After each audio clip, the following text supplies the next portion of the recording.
내일은 우리 고유의 명절인 추석입니다. 아마 벌써 많은 사람들이 고향을 찾았을 것이고, 또 지금 이 순간에도 고향을 찾아 바쁜 걸음을 하는 분들이 많이 있을 줄 압니다. 각자 삶의 터전에서 앞만 보고 달려왔던 사람들에게 이 명절은 원래의 자신의 자리를 찾게 하는 시간이 아닌가 생각해 보게 됩니다. 명절이 되면 그동안 찾아뵙지 못했던 부모님을 찾아뵙기도 하고, 각각의 삶에 살면서 떨어져 있던 형제들이 한 자리에 모이기도 하고, 때로는 고향 친구들과의 만남을 기대하게 되는 그 시간이 아마 이 명절이 아닌가 생각해 보게 됩니다.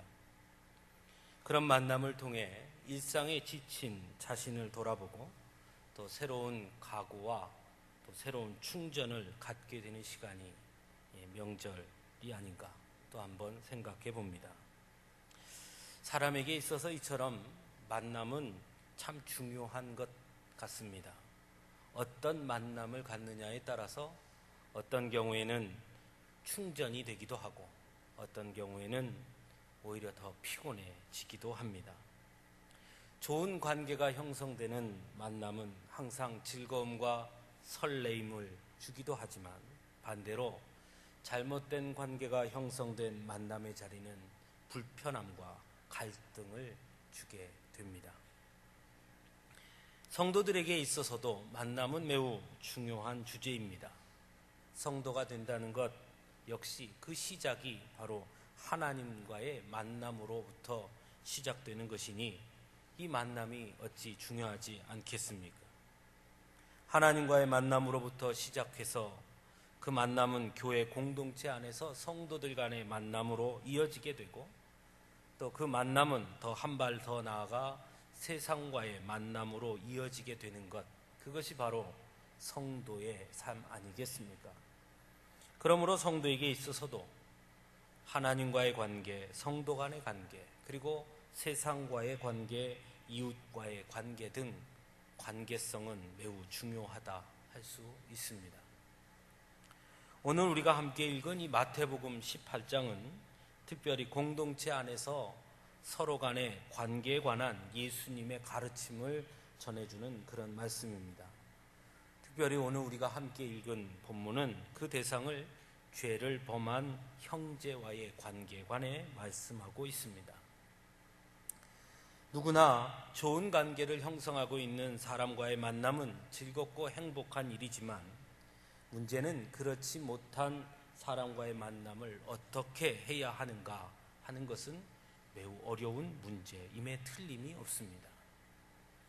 오늘 본문에서 예수님은 죄를 범한 형제에 관해 그를 잃어버린 사람이라고 말씀하고 있습니다. 직접적으로 그렇게 말씀하진 않지만, 그 사람을 권고하여 그 말을 들으면 내 형제를 얻은 것이라 이렇게 말씀함을 통해 구체적으로 그 형제가 어떤 죄를 저질렀는지는 모르겠으나, 관계가 깨어진 그 형제를 찾아가 권고함으로 그 형제가 너의 권고를 들으면 곧 그 사람을 얻는 것이다, 이렇게 말씀하고 있는 것입니다. 그러니까 그 사람을 처음 전제는 잃어버린 사람이라고 접근하고 있다는 것입니다. 그런 형제에게 예수님은 가서 너와 그 사람과만 상대하여 권고하라 이렇게 말씀합니다. 여기서 중요한 것은 가라는 것입니다. 가서 하라는 것입니다. 즉 먼저 손을 내밀라라는 말씀입니다. 우리는 가해자와 피해자가 있을 때 가해자가 먼저 손을 내미는 것이 당연한 일이라고 생각합니다. 즉 피해를 입힌 사람이 피해 입은 사람에게 와서 내가 잘못했습니다, 내가 미안합니다, 이렇게 먼저 해야 된다고 생각하는 것이죠. 하지만 예수님의 말씀대로 한다면 피해자인 내가 먼저 손을 내밀라라고 말씀하는 것입니다. 이것이 용서라고 하신 말씀입니다. 사실 관계가 틀어진 사람에 대한 가장 쉬운 방식은 아예 만남을 갖지 않는 것입니다. 그냥 그 사람은 그 사람대로, 나는 나대로 살면 되는 것이지요. 그런데 예수님이 먼저 가라고 말씀하고 계신 것입니다. 더 나아가 오늘 본문에서는 그 사람과만 상대하라 말씀하십니다. 그 사람과만 상대하라 하는 말씀은 철저하게 그를 배려하라라는 말씀인 것입니다. 또한 가서 무작정 그의 비위를 맞추고 그저 좋게 서로 좋은 게 좋은 거라고 이야기하는 그런 식의 이야기가 아니라 가서 권고하라 말씀하고 있습니다. 여기서 권고하라라는 말씀은 죄를 깨달을 수 있도록 가서 자신의 잘못을 알고 정확하게 고칠 수 있도록 그렇게 이야기해 주라라는 말씀인 것입니다. 이것은 어찌 보면 죄를 범한 형제에게 가는 것보다 더 어려운 일일 수 있습니다. 좋은 관계 속에 있는 사람에게도 잘못을 지적하면 그 관계가 깨어질 수 있는데, 오히려 관계가 틀어진 그 사람에게 가서 그 사람의 잘못을 지적하고 고칠 수 있도록 한다고 하면 오히려 그 관계를 더 악화시킬 수 있는 경우가 훨씬 더 많기 때문입니다. 그럼에도 불구하고 예수님은 가서 권고하라 말씀합니다.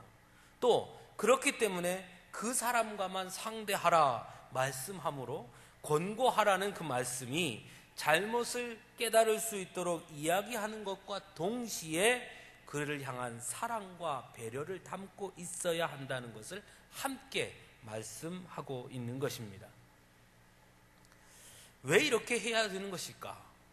왜 이렇게까지 해야 하는 것일까? 우리는 스스로 질문하게 됩니다. 왜 예수님은 범죄한 형제에게 이렇게까지 찾아가서 권고하고 배려하라 말씀하시는가 질문하게 됩니다. 오늘 본문에서 예수님은 그것이 곧 그를 얻는 방법이기 때문이라고 말씀하는 것입니다.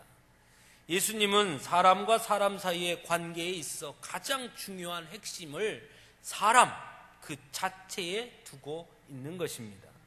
다른 그 무엇보다 그 사람을 얻는 것이 가장 중요하다고 말씀하고 있습니다. 사실 오늘날 우리 사회는 점차 사람보다 다른 무엇이 더 중요한 세상이 되어가고 있는 것 같습니다. 오히려 그의 능력, 그의 가치 등 사람 그 자체보다는 그 사람의 환경과 배경을 더 중요하게 여기거나, 또는 그 사람이 나에게 얼마나 이익이 되는가 또는 얼마나 도움이 되는가로 그 사람을 판단하는 경우가 훨씬 더 많은 것 같습니다. 그러다 보니 능력이 없는 사람, 다른 사람에 비해 가치가 떨어지는 사람, 또는 나에게 이익이 되거나 나에게 도움이 되지 못하는 사람은 너무 쉽게 포기하고 버리게 됩니다. 하지만 예수님은 비록 그가 죄를 범한 사람이더라도 결코 버릴 수 없는, 반드시 얻어야 되는 그런 소중한 사람이라고 오늘 말씀하고 있는 것입니다. 그래서 너희들은 그 사람을 얻는 삶을 살라고 말씀합니다. 그만큼 사람을 중요하게 여기시고 계신 것입니다. 실제로 예수님이 십자가의 고난을 당하신 것 역시 사람을 귀하게 여기시기 때문에 사람을 포기하지 않으셨기 때문 아니겠습니까? 그 예수님이 우리에게 그토록 귀한 사람을 얻는 삶을 살라 말씀하고 있습니다. 그럼에도 불구하고 가서 권고를 했으나 듣지 아니하면, 두 번째로 한두 사람을 데리고 가서 두세 증인의 입으로 말마다 확증하게 하라, 그렇게 말씀합니다. 구약 신명기 19장에는 사람의 모든 악에 관하여 또는 모든 죄에 관하여는 한 증인으로만 정할 것이 아니요 두 증인의 입으로나 또는 세 증인의 입으로 그 사건을 확증할 것이며 라고 말씀합니다. 즉, 한 명으로 증인을 세우는 것은 혹시 억울한 일이 있을지 모르니 두 명을 증인으로 세워서 그 증인들이 모두 그가 범죄한 사실이 맞다고 말하면 비로소 그 사람의 죄를 확정하라는 그런 말씀입니다.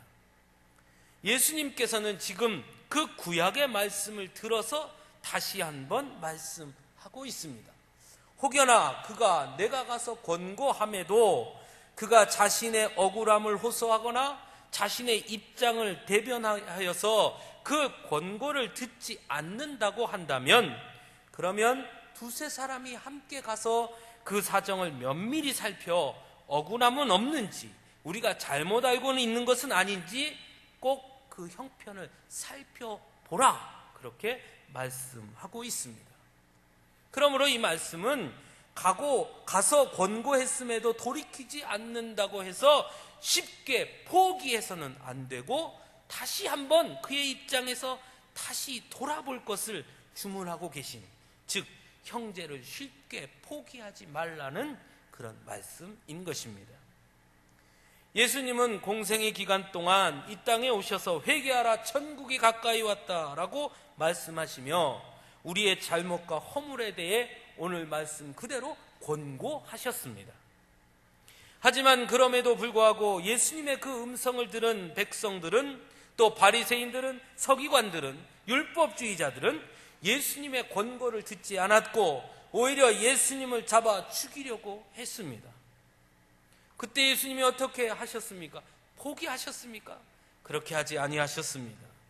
예수님은 그런 인간들을 위해 십자가를 지셨고 하나님의 변함없는 사랑을 보여주셨습니다.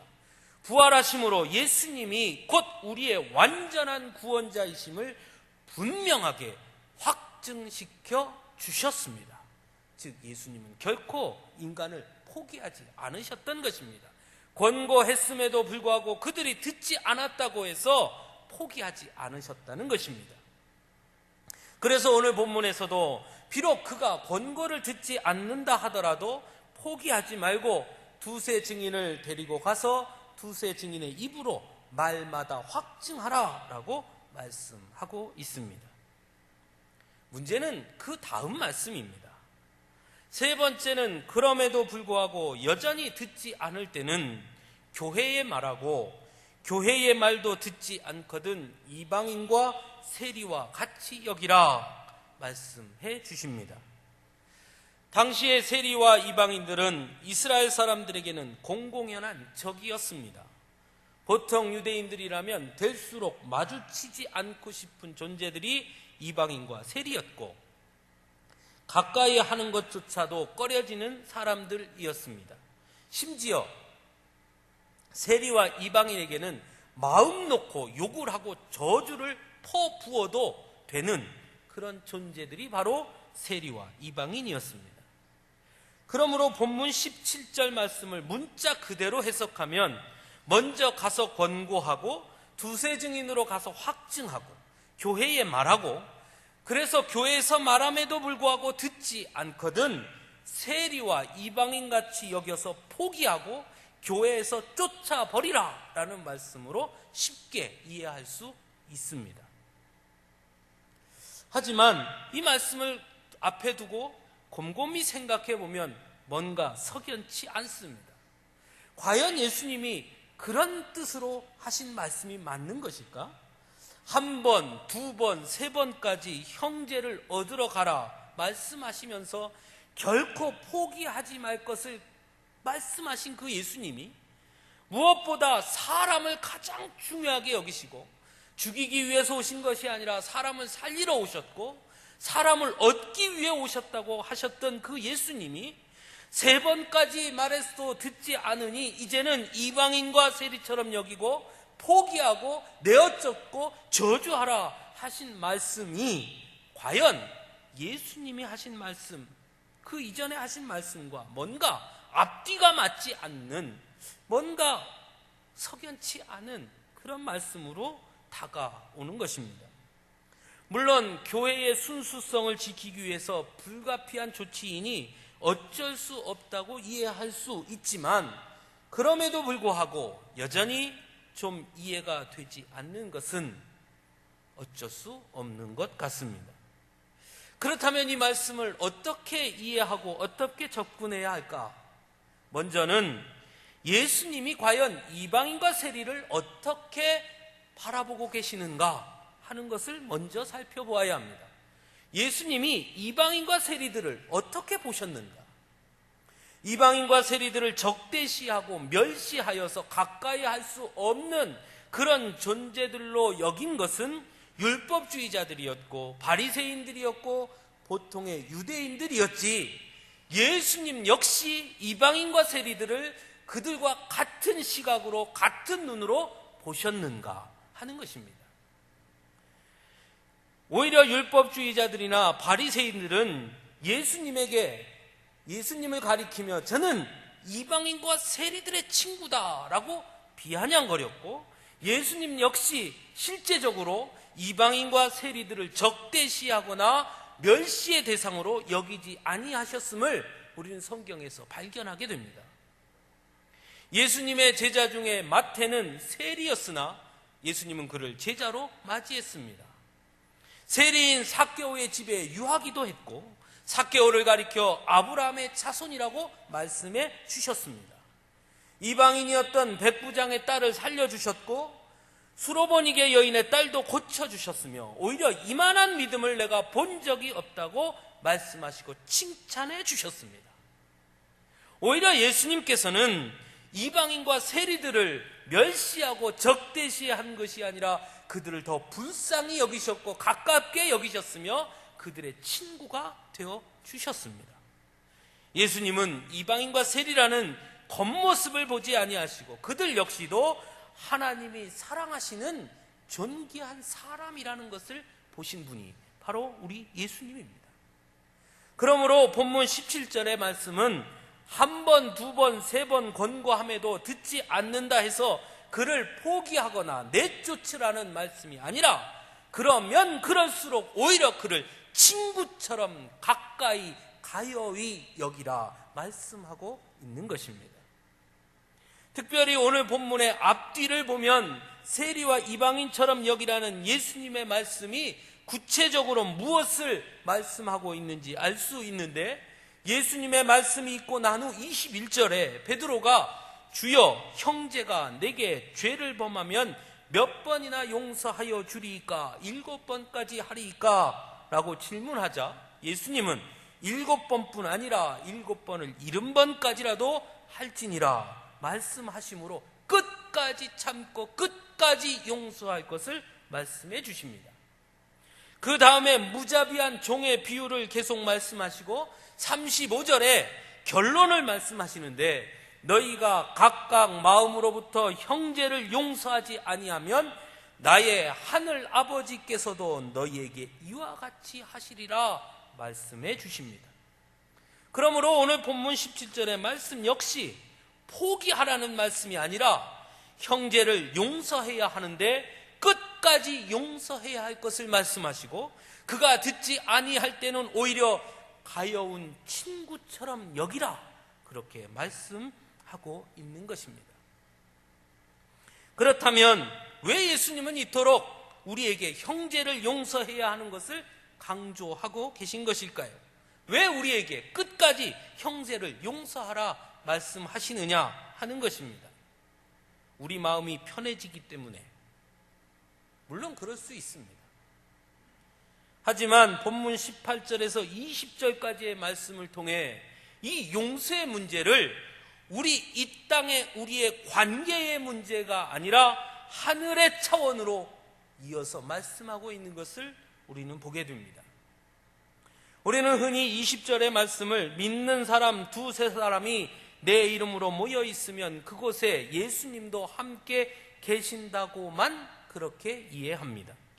물론 그 말씀이 맞습니다마는 오늘 본문의 전체적인 맥락의 용서라는 주제에서 살펴본다면 교회가 기도하면서 권징하고 그 결정을 따라 함께 기도하면 하나님이 그 기도 위에 함께 해 주신다는 말씀으로 이해할 수 있어야 하는 것입니다.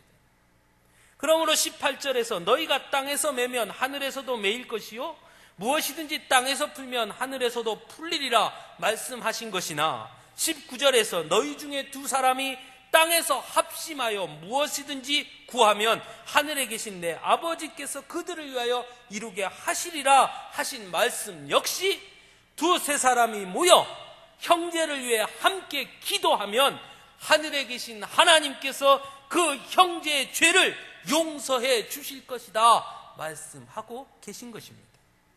그러니까 형제의 죄 문제 때문에 문제가 생기면 함께 기도하고 그 기도를 통해 하나님께서 문제를 하늘에서 풀어주실 것이다 말씀하고 있는 것입니다. 그러므로 수차례 가서 권고함에도 또한 여러 방법을 써서 권고함에도 불구하고 돌이키지 않는다고 해서 포기하거나 내쫓으라는 말씀이 아니라 끝까지 포기하지 말고 우리가 할 수 있는 모든 노력을 모두 기울이되 먼저 가서 권고하고 두세 사람이 함께 가서 권고하고 교회에 말하고 교회가 권고하고 그래서 끝까지 노력해도 끝까지 노력하며 했음에도 불구하고 되지 않을 때에는 포기하는 것이 아니라 그를 위해 하나님 앞에 기도하라 말씀하고 있는 것입니다.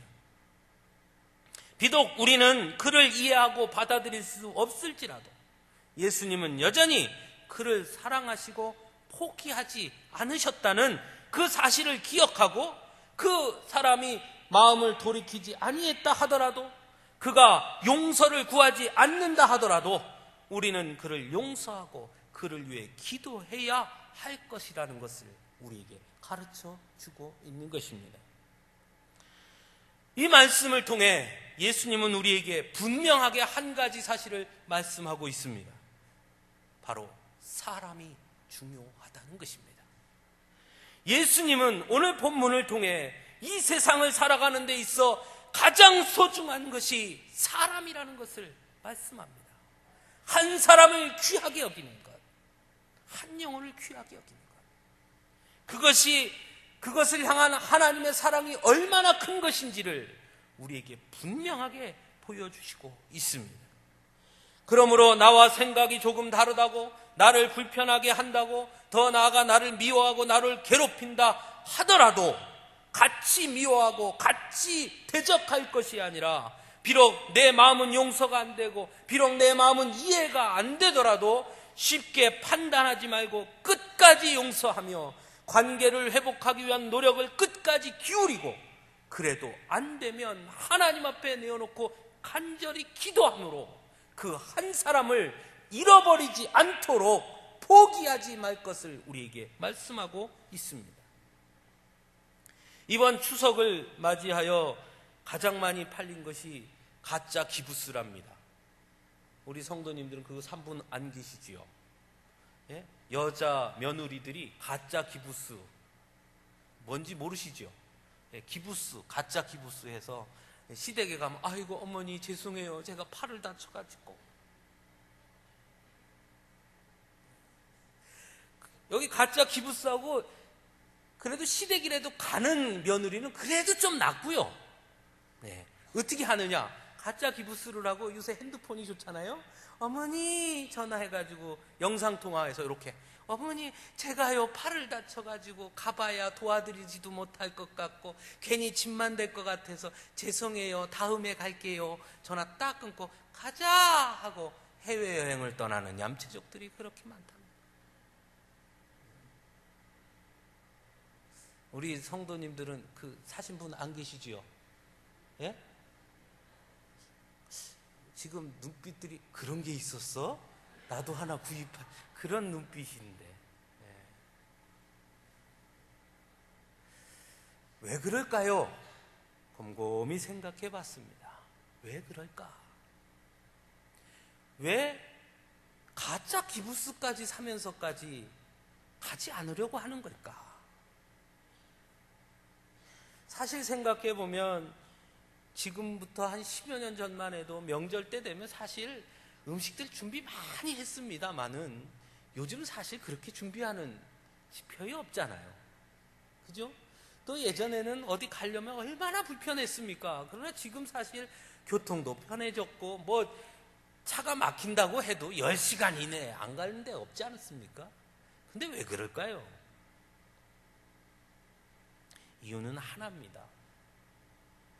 사람을 사람으로 보지 않기 때문에 사람을 그 사람 자체로 보지 않고 사람 겉에 둘러싸여 있는 것으로 보고 그것으로 평가하기 때문에 가면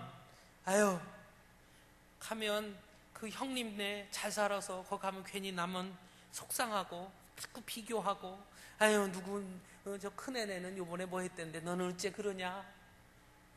저기 큰아들네 거기 손주는 요번에 공부를 그렇게 잘해서 서울대 간다는 어째 네 아들은 그 모양이냐?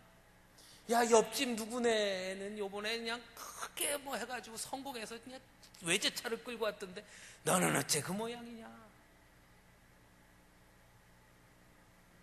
그런 것 때문에 상처를 받고 그런 것 때문에 자존심이 상하고 사람을 볼 때 사람으로 보지 않고 그의 가지고 있는 가치, 그가 소유하고 있는 소유, 그가 다니고 있는 어떤 회사, 그런 외형적인 것으로만 사람을 평가하고 그렇게 보고 그렇게 말하고 그 이야기들을 하기 때문에 그러니까 그 가자리에 가기가 싫은 거예요.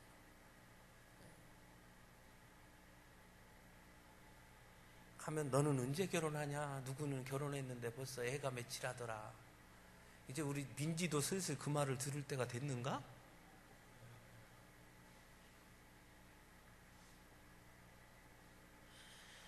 사랑하는 성도 여러분, 우리 주님은 그 사람이 이방인인지 그가 세리인지 그가 가난한 자든지 그가 병든 자든지 그가 가지고 있는 것이 무엇이든지 사람들이 그를 뭐라고 평가하는지 그것이 아니라 그 사람을 중요하게 여기셨습니다.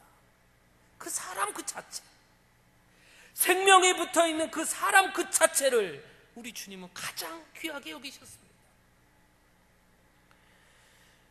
그러므로 믿음의 사람인 우리들 역시 결코 사람을 포기해서는 안 됩니다.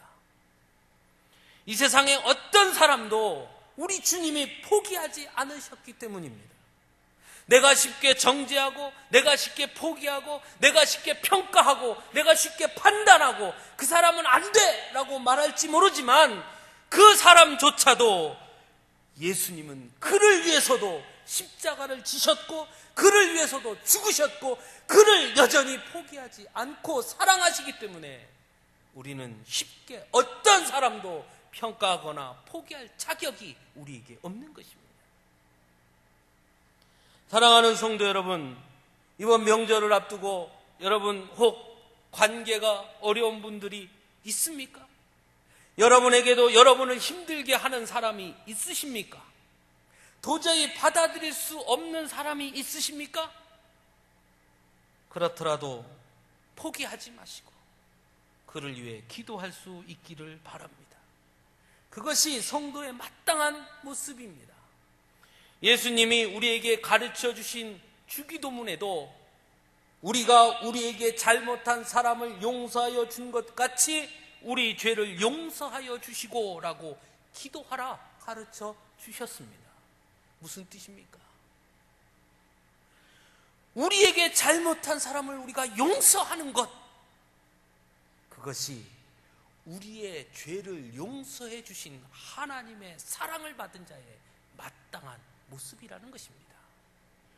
사랑하는 성도 여러분, 이번 명절에 진정으로 화목한 명절을 보낼 수 있기를 바랍니다.